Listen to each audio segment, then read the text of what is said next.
And again, thanks for being here. This is a very informal session, just so that it is a follow-up, and we can see how we are serving you, because we've thrown a lot of tools out there. So I did just, we want to hear from you. So what's the word on anything that you've used during this semester, and the concepts that we were talking about were Remind, EdPuzzle, FlipGrid, Echo 360, and anything else that you want to talk about during this time, any other tool. We are going to have another session on the top 5 tools in Blackboard. And Sarah, you can tell me the date of that. Is that the 22nd, I think it's the 22nd, and that's basically going to be on Blackboard tools. So we'll just reserve this session for any other kind of tools that we're using or that we trained on. So, Sandy? yes? I think it might be not a bad thing to mention too. I didn't have all the details of it in my head, but the program that CTLT seems to be running right now, getting ideas and information from faculty in a forum-like fashion or a suggestion box fashion and whatnot, seems to kind of coincide with what we're doing here too. So, maybe what we'll do is what we garner, we'll share with the faculty fellows in the CTLT and put that into the big box of what they're doing individually from folks through the CTLT website. Yeah, and also through any surveys that we sent out after classes, there's always a place for you to add what other workshops would you like. And I know one of them came up with announcements, which we did a while ago for, basically for new folks that wanted more information on announcements. So we're trying to meet your needs whichever way we can, and you can always ask us or go through the CTLT to request a workshop on a particular topic. So with that in mind, I'm going to stop talking.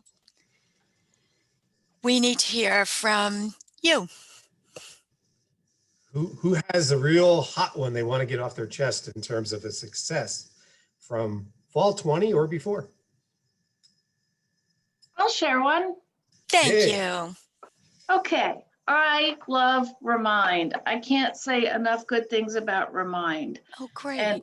And here is why. I use it for spontaneous communication with all of my students. It doesn't matter what modality the class is in, because it's like texting.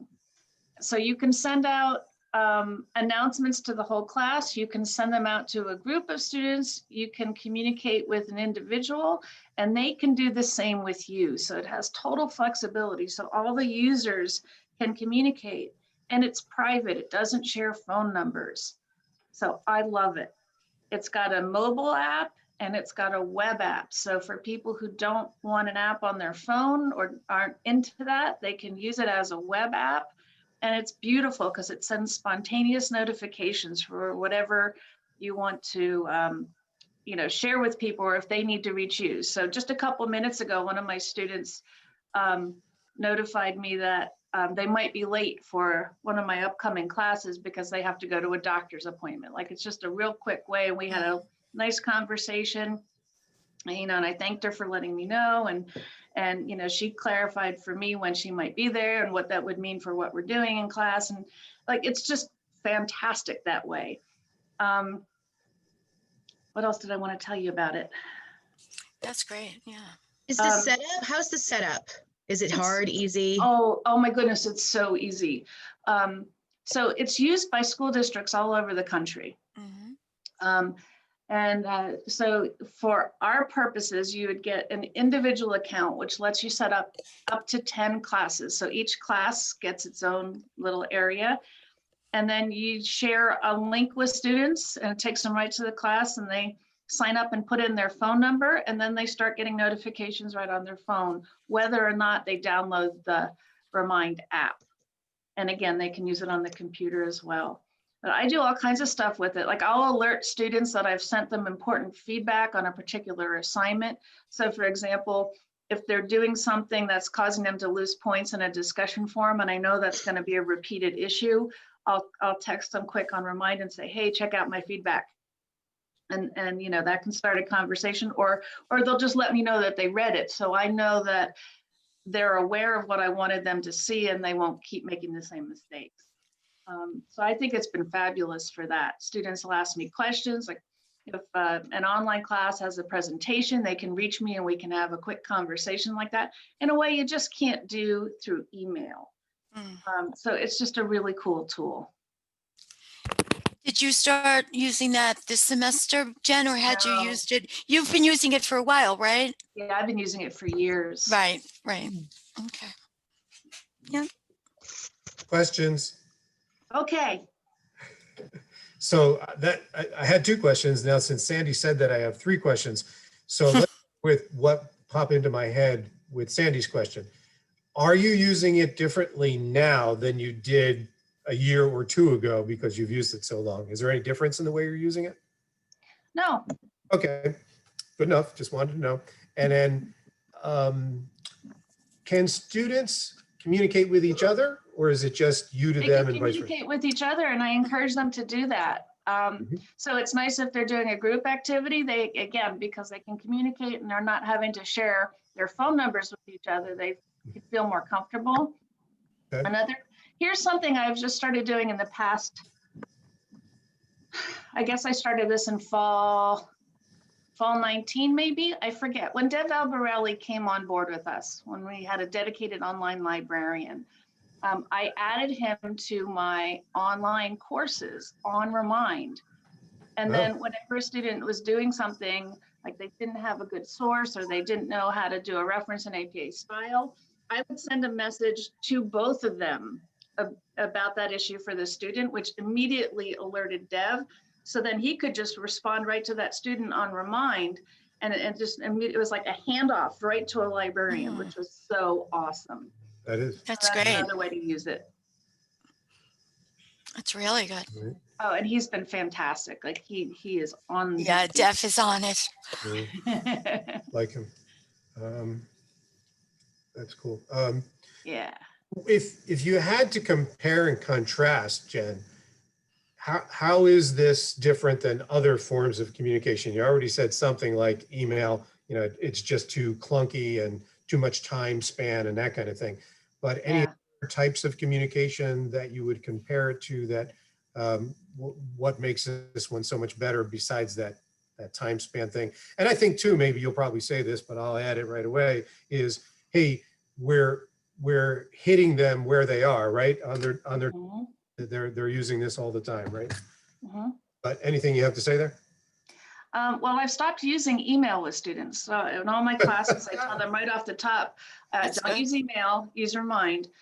Simply because it keeps a log of the conversation history. I mean, I'm sure all of you faculty know what that's like when a student is emailing you and like, you know, it's not on the same email thread and you know, you're getting all these emails and it's so hard to keep track of what's going on and what you said. And so Remind is awesome because it you know, just like any text message that you have with anyone on your phone, it has that whole conversation history and it's individualized for that person.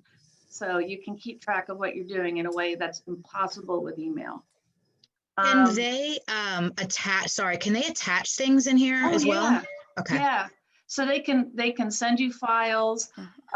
Like I send files that way. I send like little gifts to them, like just inspirational messages. Yeah, so you can do all kinds of stuff. So if they have a question about an article, they'll send the article to me to check out. Like it's awesome.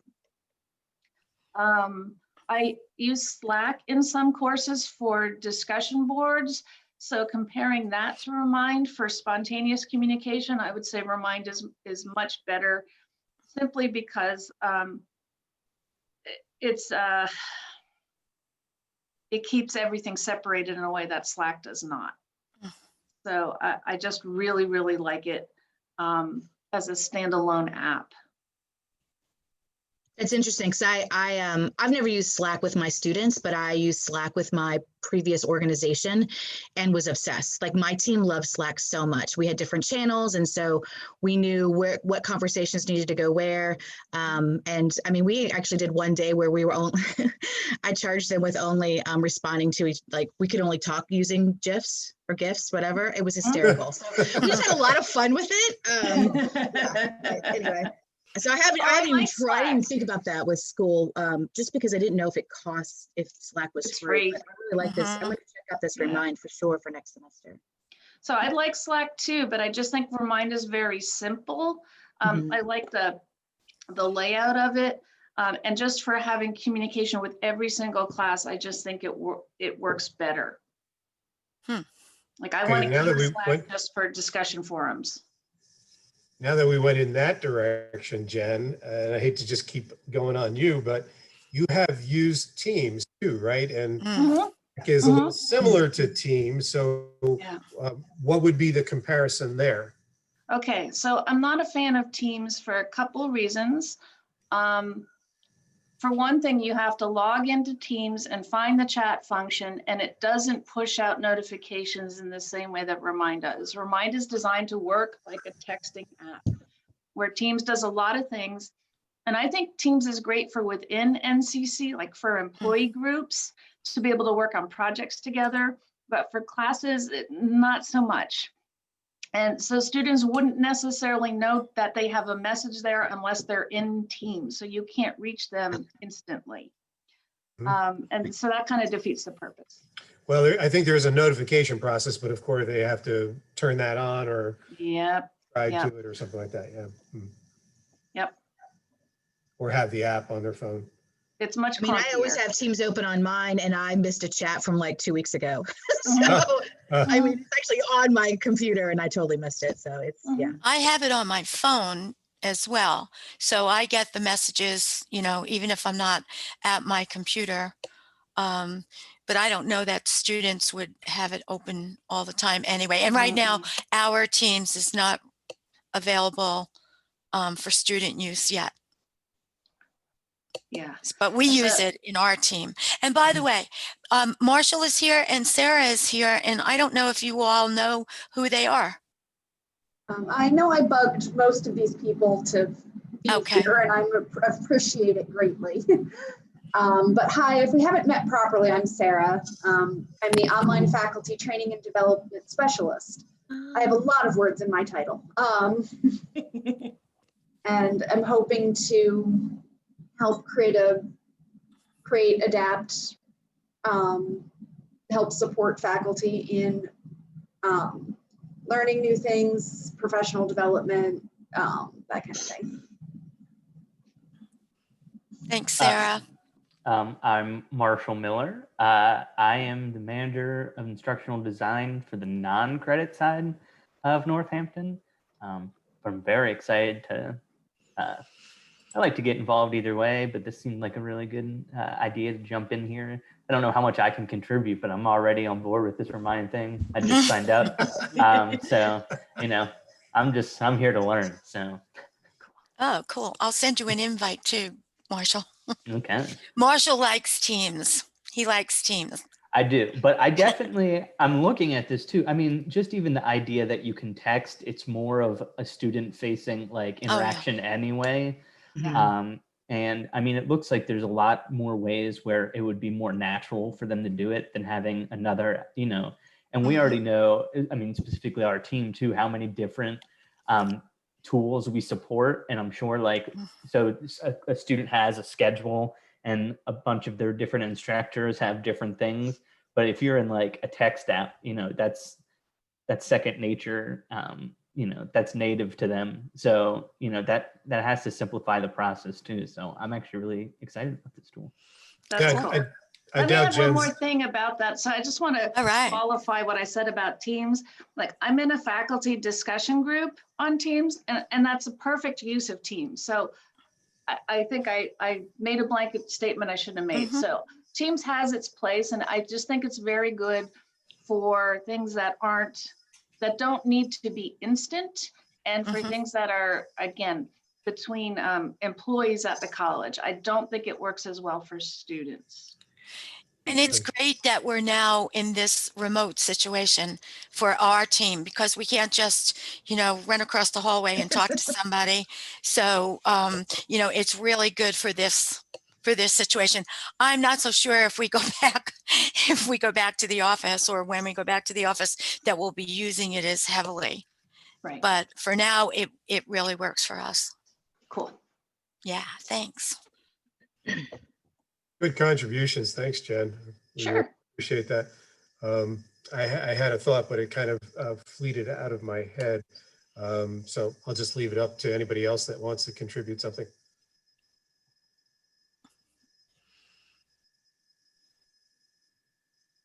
I can go, I guess. So I think I technically was invited because of Echo 360, but I also am knee deep in Proctorio, so I can do both. So for Echo 360, I kind of have been doing the same thing with it for multiple semesters now, but with the virtual aspect, and basically all my classes becoming some type of online blended or fully asynchronous. They're much more reliant, or students should be much more reliant on the Echo 360 videos that I've created. Over the summer too, when I redid an online shell, I was able to use Echo 360 to record myself on a tablet I had bought, which prior to that I'd used the Learning Glass. So I guess I have done a lot of different things. So that was really neat, using Echo 360, not only just to like record my PowerPoints, but also to then record me doing problems in like my children's scribble on my tablet. So I've used it in multiple ways. The biggest thing I'm finding, and I'm sure most of you as online instructors can acknowledge this, is getting people to actually watch the videos, which, and there's only so much hand-holding, pushing you can do, besides like overtaking their computer and making them watch it. So I have found anecdotally, and maybe after I have this baby, I could do an actual formal study on how people's grades compared to how often they watch the videos and if they watch them. I'm not sure if anyone else has blended versus asynchronous for the same course going on, but I'm actually finding that my online blended students, who I do meet with once a week, have decided not to watch the Echo 360 lecture videos in general, because they think meeting once a week and going over some of it is enough, when I've stated 100 times that it's not. And the grades are actually like significantly worse. And these are students who I actually had last semester, half in person and then half virtually, for like Accounting 101, who are now in 151. So it's anecdotal because I haven't actually put like numbers together, but it's so easy to see like, oh, these 8 people watch the video. So weird that they have the 8 highest grades on the exam. I mean, just bizarre. Yeah. So I am seeing still positive results. I'm just getting increasingly frustrated as students continue to do poorly, and then wonder why they're doing poorly when I can tell they're not watching the videos. So the analytics has been super helpful as well, because I had a few students who came to me and said, I can't do online, this isn't working, blah, blah, blah. And then I would go and look, and they had never watched a lecture video. And I said, well, even if you're coming to the once a weeker, which is fine, you're only getting half of what you should be learning. So therefore your 50% makes complete sense. So the analytics have been really helpful, not to call people out, but to explain and show that there are course requirements that, while they're not graded, are not being met. So that's been super nice, because I actually linked all of my classes instead of just like the online ones. Well, I guess they're all online, but normally I would not link. Normally I wouldn't care as much if it was like an in-person class, but having the ability to see who's really watching, like having a class of 27 and I go in and look at the chapter we're doing and there were only 11 video views. And some of those were viewed by multiple people. So it's been really helpful to at least like acknowledge my own failings versus like how much are the students doing, and how can we do this and how can I express myself differently? So like one of the things I'm spinning in my head for next semester is, you know, do I assign points to watching a lecture video? And instead of doing like the FlipGrid discussion, do I make that 10 percentage points of their entire grade of watching the lecture videos to at least have like a breadcrumb of an incentive, even if it really doesn't change their grade that much. But the technology, once you get it set up, is really easy to use. So there's some a little tricky things right in the very beginning, but once you are used to it, it's super easy to record, super easy to edit, pretty easy to link your course. Once you know how to do it once, it's one of those things that's not intuitive, but once you do it once, it's not that bad. But I'll probably, once I go on, I'm not really taking a leave, but I'm planning on like recording a couple more videos with study guide stuff. So when I'm in the hospital at some point, I can deploy videos or whatever I need to do, or have my husband deploy videos. So I am going to be doing more of those. So I've had a good experience. I know Joe has worked closely with me with all my videos, and more people are doing it now because of this whole COVID thing. So. Allison, I have a I question. have a question. I actually have, I guess, Sure. two. So the first question is, so when I first came to NCC, which is only a couple years ago, I was so excited about Echo 360, and I sat in on the class and I was excited. And then when I tried to set it up at home, I think I tried to do it on my phone because like, oh, you can do it on your phone, and something wasn't happening. And then school starts, and then you're, you know. So I will try to give it a go again. But I knew all about the analytics. So my question is, when you see the views, you actually see the students. So is it attached so you know which student watched it and which didn't, instead of just like 11 views? Yeah, so I can drill either way. So I can drill through a video itself and see what students viewed it, or I could even drill just by a student and see what videos they've watched the whole time. So you can do it either way. Yeah. In the college success class, we brought in Course Arc this semester, and they have videos and stuff in there. And Lauren is a whiz, and she was able to link it to Blackboard. So when they just go through that module, they have to go through the whole thing, they get 7 points. So that might be something with Echo 360 is too, that they went through it. And if they only do part of the module, they only get like, I don't know how it does the formula, but it only gives them partial. Yeah, because right now I do FlipGrid too, as like a discussion, kind of like I consider it like a freebie, kind of like, as long as they do it, it's kind of like easy points. Yeah, me too. I was thinking about I don't really want to replace it, but I also don't want to have 20% free points or like, that kind of stuff. So I kind of have to think it through and figure it out. But it's, interestingly enough, it's all my students that are mostly in the blended courses who were primarily on ground students who are really struggling with it. I'm finding that my asynchronous students are either used to it or have more determination or time management skills or something like that, because it's a big difference. My first exam average was almost 15 points difference. It's like normally, I mean, a little bit of difference is expected, but 15 points is huge for taking the exact same exam with pretty much all the same materials, except the online blended course also gets to talk with me once a week. So they're probably the first-time freshmen, a lot of first-time freshmen. I wish. It's That's what I have. So you have 151. Yeah, it's actually, my accounting 1 students are actually doing better across the board, surprisingly. I think they took the accounting 101 with me last semester and were like, oh, it's not that bad. And the parameters are it's just different. It's just not, the material is the same, but it's not the same course. They need to do more and do more on their own than they did when they were in class with me twice a week. I don't think they can adjust or, So for you, Meredith, similar to what I asked Jen about Remind. So since you've been using Echo 360 for a while, did you find yourself using it any differently in the COVID world as compared to pre-COVID? I'm using it more, so I'm relying on it more, just because I kind of used to have it on my on-ground classes as a bonus. So I would put it in my on-ground shell and say, hey, if you miss class, it snows, watch these videos. But now everyone's relying on it. So it's actually even more crucial than when I was only running like one online section or two online sections.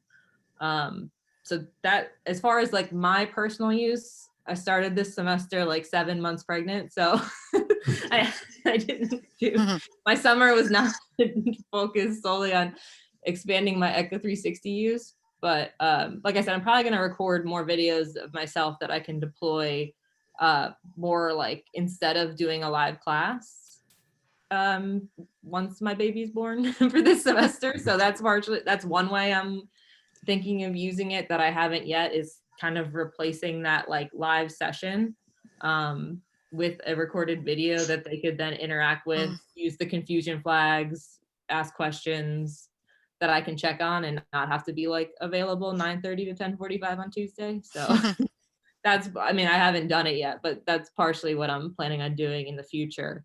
And then I wasn't sure, depending on, you know, eventually, I don't know what the school's going to be like next fall, and if we're still running some of these modalities, or like if a hybrid course continues to exist because students like hybrid courses. So like depending, I don't even know what my fall schedule will look like, but I was thinking about leveraging it more if we have hybrids, or recording more problems once I get better at actually writing legibly on the tablet. It's a little rough going sometimes. It's a skill in and of itself that you have to. Yeah, I was okay for like some accounting one, like what I call like tiny problems, and then some of the higher up are like like that I use the learning glass for. So I don't know if I'll ever be able to do some of those on the little 8x11, but yeah, I constantly try to think of how else I can use it, but right now it's like the analytics mostly, and also looking at like, oh, well, why did this person watch the first 2 videos of chapter 13 and then not the last 2? What happened? I mean, there was important information through all of it. So sometimes it helps me ask questions for the students and dictate our conversation, or if they come to office hours, it's handy to have that info to say, hey, I noticed you didn't watch these videos. You know, how much are you studying for the exam? Are you doing the additional problems? And it kind of sets up a conversation without being like too confrontational about it, but it gives me more feedback and information than I wouldn't have otherwise. Do you have a rule of thumb on how long you try to keep your videos to? When I recorded them 1.5 years ago, it was like 8 minutes. Oh, okay. So, but some of mine are like 12. I didn't want to jeopardize like, oh, let's just cut in the middle of this concept for no reason. So, I mean, definitely I'd say like 15 or less for sure. Yeah. If you can. Okay. And I would try to find like, oh, let's do these 2 concepts. All right, that's about 11 minutes.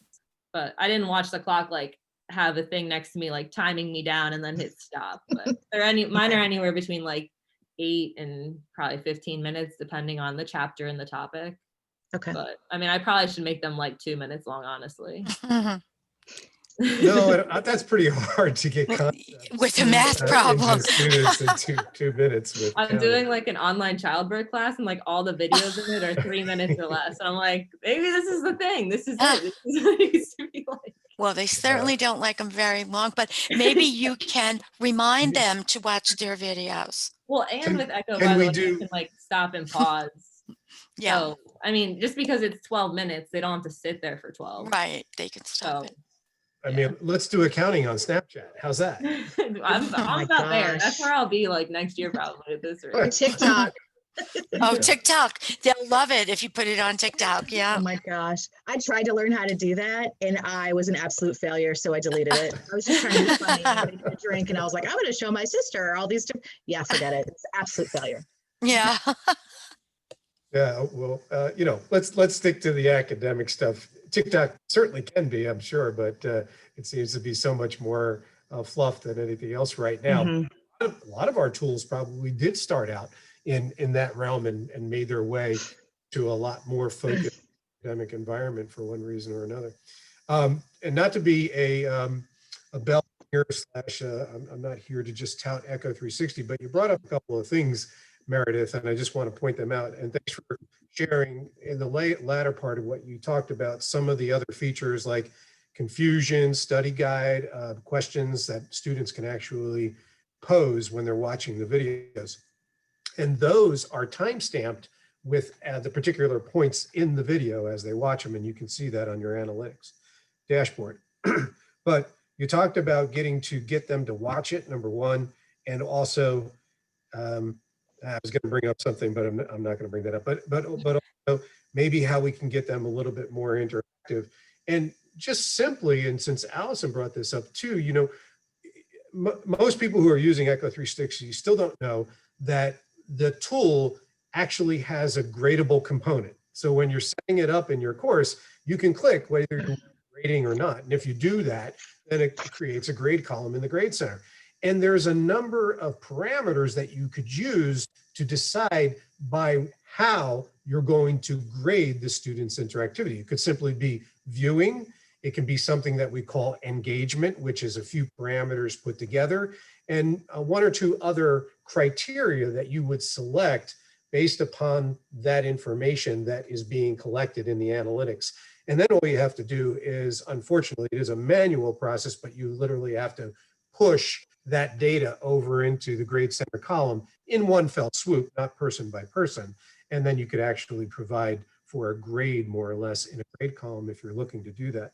But maybe more importantly is, and you know, you talked about some of the things you want to do in the future, utilizing now the interactive embedded questions and polls and other activity slides that the tool does have, so that even with the videos that you've already created, you can stop, you know, at, okay, since you only did it 8 minutes, I guess you stop at 3.5 minutes and ask a question, and they have to answer that question before they can move on. That's a type of thing that you could start adding to some of your videos. I thought you couldn't do it once the video was created. I thought MJ. Not anymore. That's new? Oh, Yeah, I'm so excited because I was always bummed. I'd put like 40 hours of work and then they're like, oh yeah, you can't do that. No, you can take any one of your videos now and add interactive. Oh, that's awesome. I'll definitely do that. Yeah. So just that's all I wanted to throw out there. Good stuff. This is worth it just for that. I didn't know that. I was definitely going to add them for sure. And then that'll even give me more info on who's actually watching it. Yeah. You know. Sure. All right. You want to talk about Proctorio too? Or do you Proctorio, since you're still on deck? Sure. So I previously was also a guinea pig for Respondus Monitor last year. I think I was one of the first people to use like Excel problems with it. Yeah, Excel. Yes, correct. Yes. Yeah, more than multiple choice. Mm-hmm. So I deployed that for Accounting 1 and Accounting 2, all the online sections. It was slightly a bumpy road in the beginning, and then it got better by spring semester. And then we found out over the summer that Respondus was gone and that we were going with Proctorio. I was a little nervous just because it was deployed so late, and there were some bumps, and Joe can attest to that. We're still a little bumpy sometimes, just but a little bit. just a little bit. But overall, I've been really happy. So Proctorio, for those who don't know, is like an academic integrity software. So I know some departments feel differently about like what you need or require. I know math like will only proctor via Zoom. That's a little bit much for me. So I chose to go with Proctorio, where the students are monitored with their video, their audio, and their screen is recorded while they take the exam. I found that the diagnostics or reports I get from Proctorio are significantly better and easier to use and understand than Respondus was. I'm technically using Proctorio with a third-party thing, so I'm a little clunkier than the average person who's using it, but I haven't had really any significant issues except for a very few in the very beginning when we were setting it up. I've since run, let's see, 5 sections for exam 1 and now 2 sections for exam 2, and I've had very little student issues besides like actual, not Proctorio related issues. Like one kid had his cat eat his laptop cord, which I just believed, I don't know. So, I mean, I called it a catastrophe, but I mean, like some of that stuff that no matter what with Proctorio. So I've had very few actual Proctorio issues, which is fantastic, because last fall when we debuted Respondus, it was like 50% of the class was having something go wrong with it, or they couldn't finish the exam. And now, except for like a handful of what I call, which Joe can correct me, like connection issues where like Proctorio won't load or something like that, which isn't really any of the setup fault. It's probably more like the background connection and things like that. I've had very few issues. So I lobbied on the online learning committee to keep Proctorio, not only because please don't make me switch again, but also I do generally like it. And I think it's going really well. And I know there's still some professors that are a little grumbly about it, but anything new takes a little time to adjust. But I think the students find it to be easier than using Respondus. I know I'm using it and going through actually my book software. So Proctorio is still being used, even though I don't even have my tests technically in Blackboard, which has been really nice and something I wasn't able to do previously with Respondus. So, I mean, I'm sure, like I said, there's always complaints and there's always little things. Like, I know for some reason, there's a few of us who are trying to extend a test in Blackboard under edit test options. And for some reason, Proctorio keeps giving us a little like, oops, you can't do that literally at the top, which I think I may know why, maybe. But let us know, because I let us know. Somebody yesterday. I don't know for sure, but I started like testing, and the only thing I can think of is that if it was a student who already attempted, because the two students who it didn't work for me, they had already attempted and had like the little yellow exclamation point. Okay. Oh, okay. This was different. I thought it was maybe trying to add the exception after the test was deployed. So if the test finished yesterday. I extended another student this morning who had never attempted, had like an illness, whatever, and that one went fine with no oopsie. Yeah. And then a kid whose dad shut off his breaker mid-test because these things happen. Yeah, that sounds like a story to me. Yeah, but whatever. So I tried to add him like another attempt, a second attempt for him. And that's when it kept failing me when I was trying to. Right. That's where we've seen that consistently, the problem right now, Meredith. Yeah. So I was going to clear his attempt and then. So going back to your Excel, are you using Excel in Proctorio with no problem? No, that's actually the issue you had before. Yeah, I'm using All Connect. So. And you're not using Proctorio from Connect, are you? No, you're using ours. They were going to charge us an extra $15 for the high level, for the same thing. Yeah. So if we could get it for free. So I actually just have like basically a URL to my exam. Okay. That Joe has been so nice hooking up all the adjuncts with it. So you just like hyperlink to the exam through a regular Blackboard test. And then I have to allow like navigating away or whatever. Yeah. They can go to new tabs. But because I screen record, I really don't care if they go to new tabs because I can just scroll through and make sure they never left McGraw Hill basically for the whole thing. So that was, and I know there were some letters going around because I got asked about the accessibility for students who wanted a reader, and I think they weren't supposed to have the display new tabs or something, right? Certain restrictions will prohibit a reader from working. Yeah, so we were actually okay with that. It wasn't an issue because we were already, for accounting, allowing all that stuff. But with the screen record, it doesn't matter to me as much because if I really think something's going on, I can just watch their screen the whole time, or they have a listing of all the websites that they visited. So, and the one weird thing with McGraw Hill is like, and this is why it never would have worked with Respondus, is that every question is a different URL. Like it'll look like they went to 65 websites when it's literally like just the next question that they submitted. So Respondus could never handle that. We just would have put in like, allow connect.com, and then it would have failed every question basically because it's a different, it's like easy how to 1465, it's like a random. That's good to know. That's good for us to know. Yeah, and I don't know if other software's like that. McGraw Hill definitely is. If you do an exam in it, every question is like a different URL for some reason, which is kind of frustrating. But your requirement for your students, they have to have a camera on their computer. Oh yeah. And we had that already for the online, for all online classes. Okay. Yeah. So the people who were registered with Blended, they had a little bit of an issue, or not. I didn't have anyone who had an issue, but they technically were kind of the new people who may not have had it. But I actually have not had anyone who have come to me and said, I don't have a webcam. I know there's been a couple professors where they've been trying to send people to the library, I think, a very small amount of students, but to take, or a computer lab to take exams with a webcam. But I found most students, and we don't have the Chromebook issue, because remember, that was the whole reason we abandoned Respondus, was because last semester, anyone who had a Chromebook couldn't take a Respondus test. And basically the only way they could take it was if you gave them the password, which circumvented everything. So they essentially were taking the test without any type of. Well, Respondus now supposedly has, you're able to use Respondus on a Chromebook. So we haven't tested that one out, but we'll have to see. They told us that a while ago. How long ago was that, Joe? And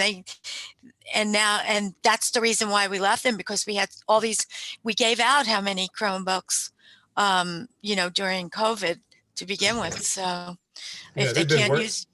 They've been working on it for a long time, yeah. Yeah, I don't want but to I hear they haven't. for that though. No, well. Not after beta testing the Excels, and we were like, oh, it's fine. And then every person who had a Mac, it wouldn't work forever. Right. Yeah, there were some stories there about that. Yeah. Now, let me just add just a little bit of 2 cents. I think the one thing also, and you might agree with this, Meredith, is that Proctorio and its restrictions, requirements, etc., is a veritable smorgasbord compared to Respondus, for those that used Respondus, where you basically had a couple of features and it was either all or nothing, or you could somewhat select a few things. But with Proctorio, my goodness, I never counted all the buttons, but there's plenty of buttons for what you can have students required to do, or trying to keep them from doing. And then not to mention how it puts that data together, their quote unquote behavioral characteristics. You can decide, how lenient or stringent you want to be in, is this considered looking away, or is this considered looking away because my eyes are drifting over? And it really helps to actually, narrow down and be a little bit more in control, I guess, of the mechanism of what you're quote unquote trying to look for in your exam proctoring session. You can also edit those after they take the test, which is the coolest thing ever. Isn't that cool? Well, I just set it as moderate because I was like, oh, that should be fine. But I didn't read what in depth what moderate was. So like, for example, in moderate, navigating away is like a big thing, but I allow them to look at McGraw-Hill. So I was like, well, how is everyone red? How did this happen? So then I go into my setting, like red meaning like they're on fire for cheating. And I go look, and it's navigating away is like a high yellow red. I drop that down, and immediately, like within a second, all their percentages changed to whatever it was, which was, we definitely could not do that with Respondus. Right. Yeah, and I don't know if it's like Proctorio software, but I'm finding the videos to be a lot clearer and better. Okay. In terms of like actually being able to hear stuff, like a lot of the times when I was using Respondus, not all of my videos would come through. Like it would show that the student took the test, but it wouldn't assign a value, or it just would say like, oh, it would be like a yellow, I forget if it was like a yellow exclamation point or something that like basically didn't actually report out. And I haven't had that happen at all. It's either they take the test or they don't. That's it. And either the information's there or not. So all of that has been, I think, a major plus. And obviously I think it's more expensive, so that might be why, but it's a good investment. I guess we'll have to see like how many people continue to use it. Yeah. I would like to keep it on all my online classes regardless for the foreseeable future.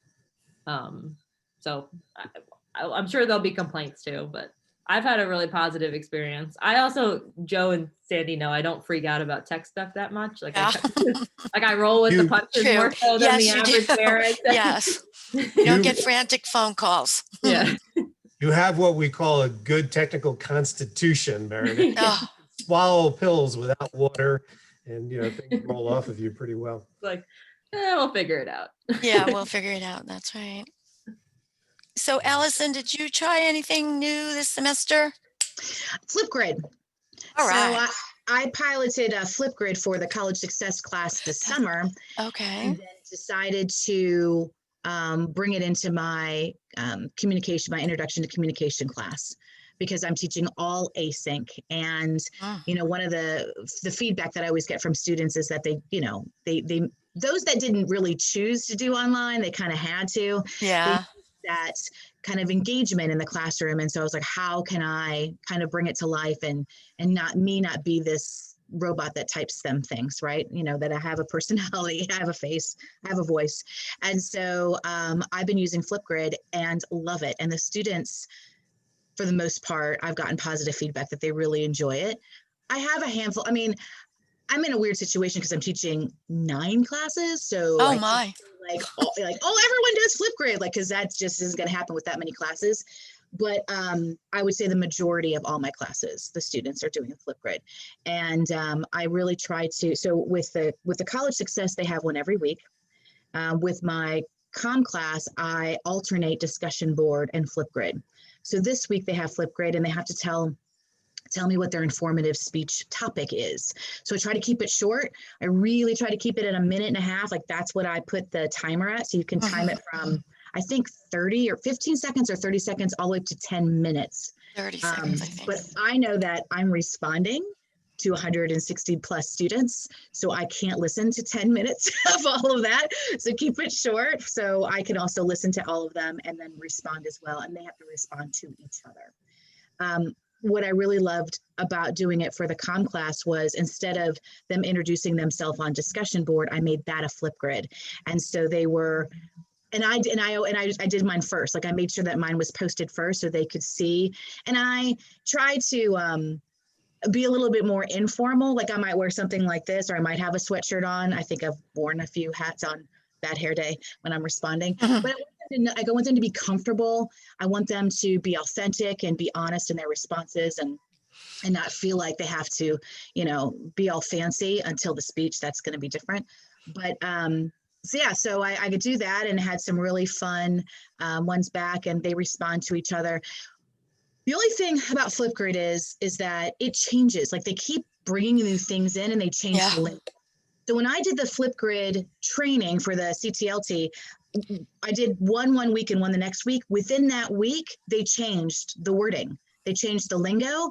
They went from grids to groups. And so I was like, I got to change all the stuff that I just did for this training, and, like, you know, change it all the words.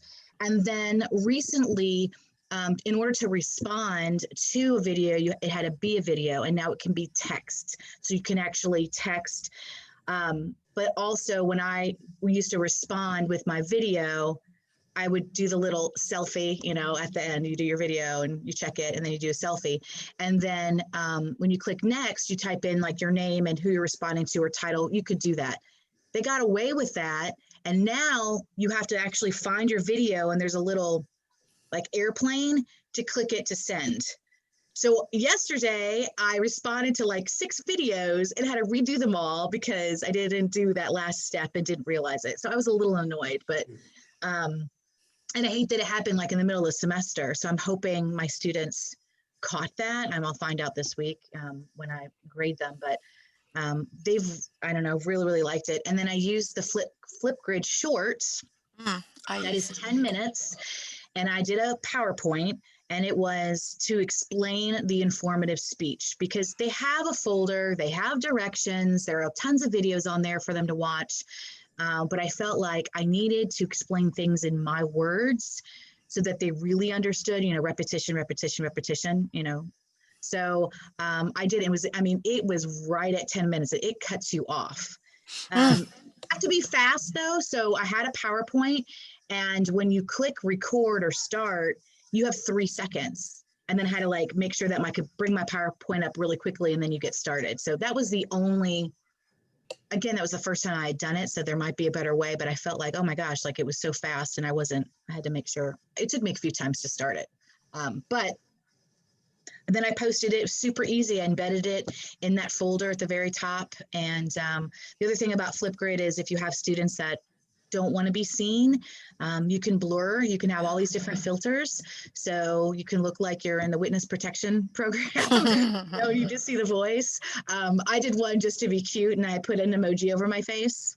You know, you could do that as well. So there's a lot of different filters for students that aren't comfortable with doing it. Super easy to do on the phone or also in front of the computer. And then we are using it in a unique way, I think. There's always been a speech competition on campus, and obviously this semester we cannot do that, but we are going to try to do something a little bit different, like we haven't named it yet. It's like a showcase or like a symposium. And what we're doing is the professors or instructors will pick their best speeches, let's say top 3 speeches or whatever. We're going to upload them. We already have Justin Motto already kind of put together the account, and we will upload whether they're informative or whether they are persuasive speeches. And then the faculty will be able to go in and really highlight the ones, because you can, again, respond, you can like, they have a like button now, and then we're going to figure out the best of the best. And at the end of the semester, have it in a more public form, like maybe on a YouTube channel. But this is a great way for us to get them organized and get the speeches in the right bucket, and that we can all have access to view, and it's not on a YouTube, so people aren't kind of, you know, freaking out about that. So anyway, it was a unique thing that we thought of last week to do, and so we'll roll it out and we'll see how it works. That sounds good. Yeah, Hi, it does. Kathy. I'd like to hear more about that. Kathy has joined us. Hi, Kathy. Nice to see you. Your mic is off. Sorry, I had office hours, so. That's late. okay. Glad you can make it. Mhm. So anything Looks you'd like like you are, to talk about? well, it looks from your PowerPoint, you already talked about EdPuzzle. Is that Oh, right? no, we didn't. Those were just, nope, Oh. we did not. We're waiting so- for you. Oh, well, I've been using EdPuzzle and I love it. I record all my lectures with Echo 360 and then edit them if I need to edit anything. And then I upload it to EdPuzzle and add questions that they have to answer as they go through. Each video is worth 5 points, so it's a low stakes assessment. But the nice thing about EdPuzzle is that you can set it so they can't fast forward and just look at the questions. And also if they try to open a different window and just like have you in the background, it stops until they open that browser again. So they have to watch the video if they want the points. The only thing I didn't like, and it's minor, is if you have a typo in a question, once you assign it, you can't go back and adjust that typo. So you have to kind of fudge around it. But other than that, it works great with Blackboard. The grades go right into the grade book. And I haven't had any problems with students not being able to see the videos or any problems with their grades. So I'm really happy with that. And I know it's expensive, but I wish the college would get an institutional license for it. Yeah. I second that. It's an incredible tool to have interactive video quizzes. Mhm. And it's integrated right in Blackboard now, so makes it really, really, really convenient. Yeah, I don't know how much it costs for the institution, but because, well, you can only have how many, you can only have 20 videos. 20 videos, I believe. Yeah, and it doesn't matter how big they are. I mean, there is a limit, but I've never gotten close to the size limit on the video. But you can Yeah. only have 20. Yeah, you can have 20. Now, I do know that if you, you know, suggest a friend, you know, to download it or to subscribe to it, you get more storage space. I don't know if that has worked or if anybody's tried it. So if you have 20 videos, Kathy, and you say, oh, you know, let me send this over to Allison, and Allison uses EdPuzzle, you get some more storage space.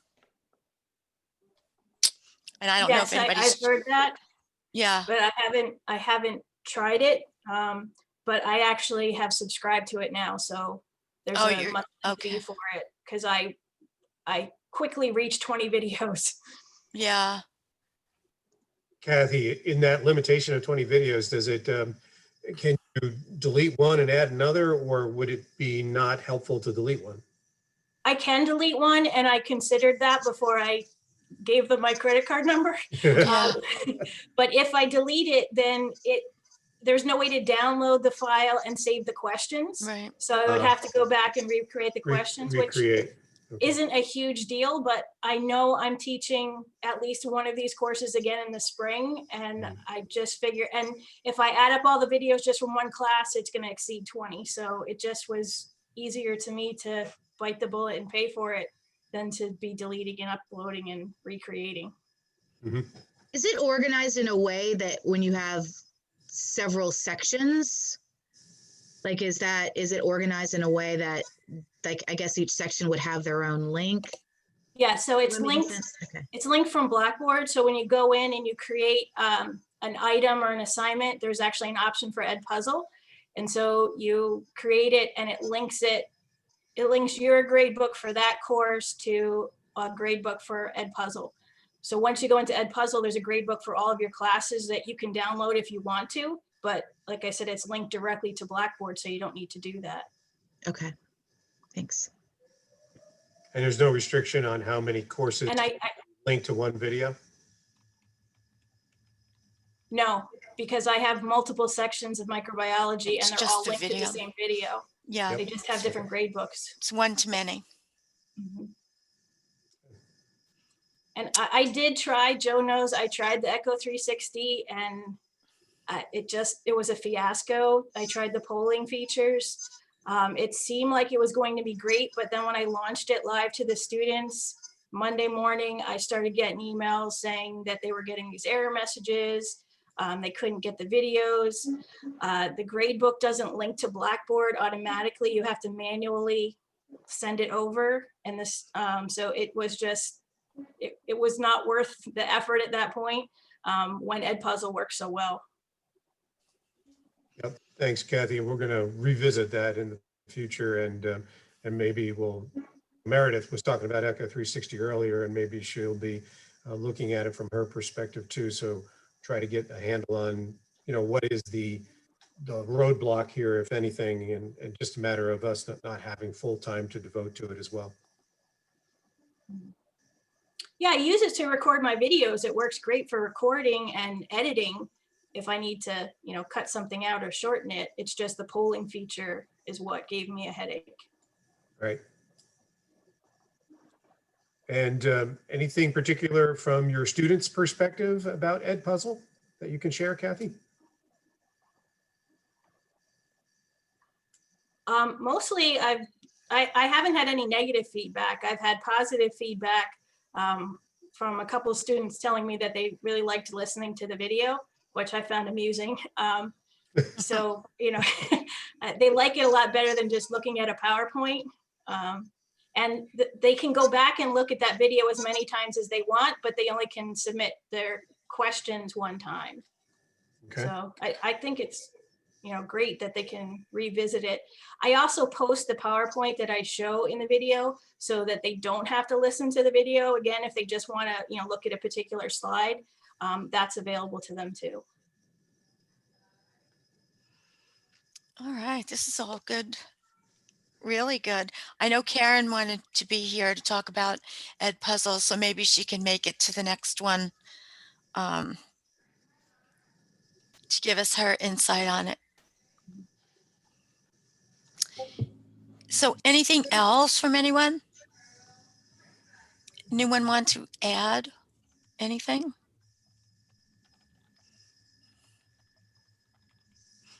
Has anybody heard of anything else out there that you're interested in looking at, that other faculty have mentioned? Whether, Sandy and I were saying beforehand that, we would like to stay in our wheelhouse if we can in terms of what our knowledge base is, what we can support and things like that. But we know that there's new things that pop onto the horizon all the time. And, if there is some relevance and, real persuasive argument for getting it into our toolbox, then certainly we'll look at it. So I'm just curious if any of you have heard of anything, seen anything, or would like us to look at anything. I would just say that any tool that integrates with Blackboard's gradebook has an obvious benefit. So I think those are the kinds of things we should be looking for that make it easier for instructors to use, because the grading piece is streamlined for them. Good point, Jen. Yeah, I think that's a great point.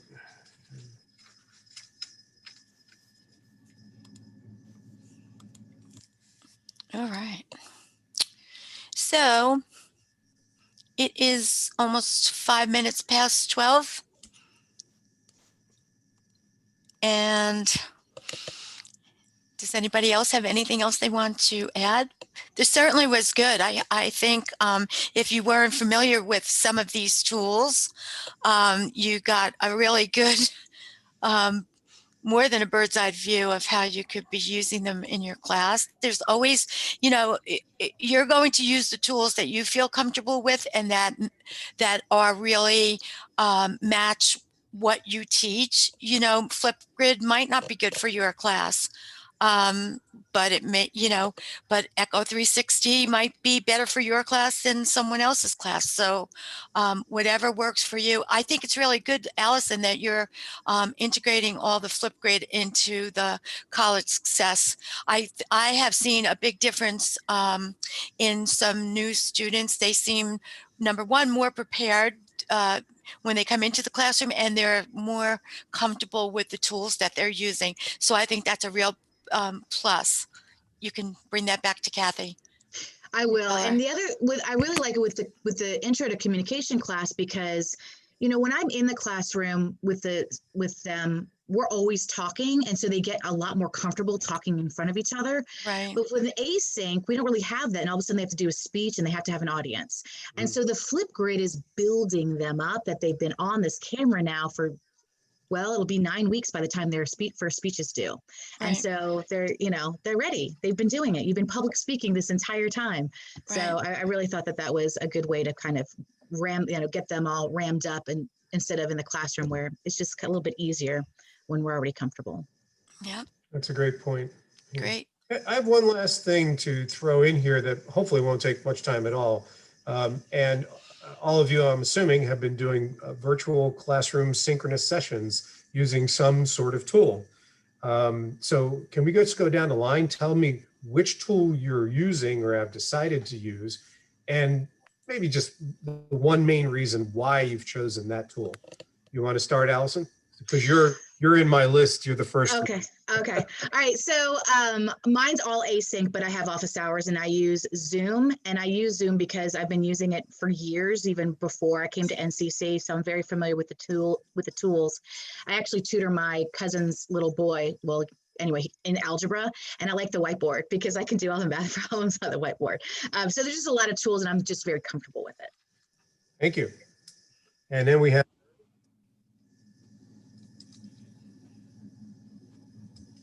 Who was You that, cut Joe? out, Joe. You cut out. I think it was Meredith. Yeah, Meredith. Oh, Okay, you cut got it. Sorry. So I'm using Blackboard Collaborate Ultra and recording off of that.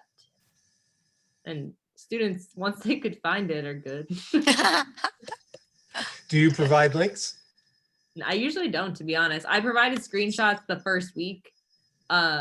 The only pro tip, the first week, I didn't realize that those course rooms were there. So I had half my students in the course room and half the student in the class I set up. So I locked all the course rooms. Good. And then only open it for office hours. So learning something new every day. Mhm. So I'm getting these frantic emails. I'm in class. Where are you? I'm like, I'm in class too. Where are you? So, That's but other good. than that, it's been fine. You're not the only one on that. And you made me think of something that Allison was talking about regarding how it changed on her. You know, that happened to us too. And I think I just want to bring it up because I think this is the world we're living in. We all have to be prepared for everything being upgraded whenever, and we're even if we are warned, we're not in tune to that warning. And it's going to continue to happen on a more continuous basis with all of our tools. But Sandy, what did we do? For weeks, we talked about Blackboard Collaborate. And recording, right?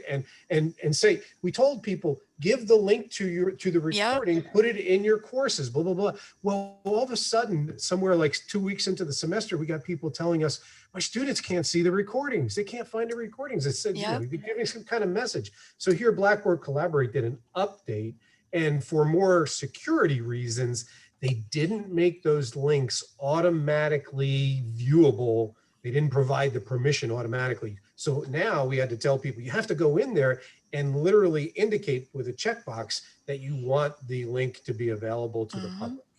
So, great security feature, but it was one of those silent upgrades that we didn't know about in the works until we started getting, and that happens particularly with free software. So, you know, like you said, Allison, you have to watch out for the free software because you can use it today and tomorrow there may be something else that's changed. Yep. Jen, your tool of choice for virtual classroom? Me? Yes. Okay. I use Zoom. And I love it. I like it for two reasons. One is the breakout rooms. I do a lot of student group activities. And secondly, I use it because it's simple and students can use it themselves. And I do have a particular class where I have students doing counseling practice where they're pairing up. So they can use their Zoom account to record each other having that conversation. So I like, you know, that there's not an additional learning curve for a video tool for them to use. Okay, thank you. And Kathy. I'm also using Zoom. I'm just more comfortable with it. And I record all my lectures, so my synchronous meetings are more of a question answer period, so I don't really need to record it. And I also use it for my office hours, so I didn't want to do separate things for office hours and classes.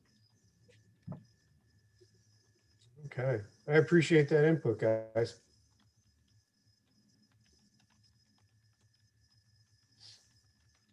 Just jotting some notes.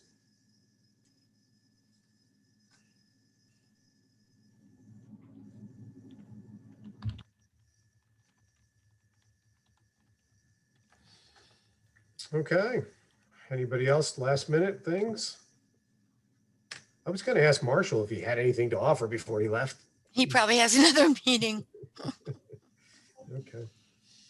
All right, Sarah, do you have anything to throw in? Anything that hasn't already been said, but except to thank everyone for being here and sharing, and that I'm working on some more sessions to try to get them out there, as well as asynchronous options, because I know we're all very busy and on Zoom way too much. Yes.